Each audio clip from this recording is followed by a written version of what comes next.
Pie mikrofona lūdzu Sarmīti Ēlerti. Lūdzu.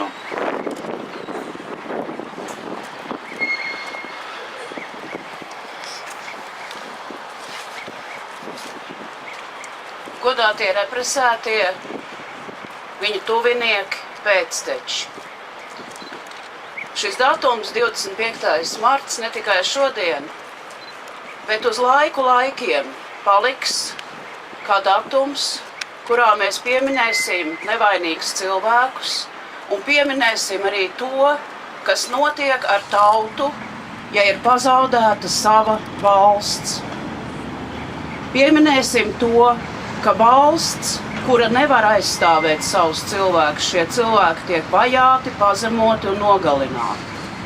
Un šajā laikā, kad Krievija ir pakampusi gabalu no neatkarīgas kaimiņu valsts, jautājums par to, kāds ir mūsu katra pienākums stiprināt savu valsti, atkal ir tikpat aktuāls, kāds tas bija 1918. gadā, kā tas bija 88., 89., 90. gadā.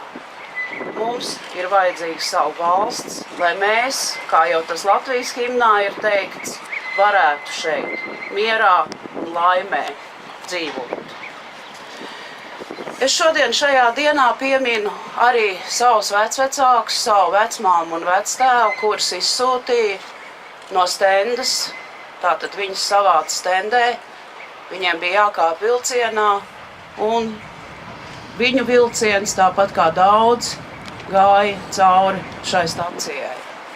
Pieminot viņus, es nolieku šo ziedus un pieminot visus netaisnīgi cietušos.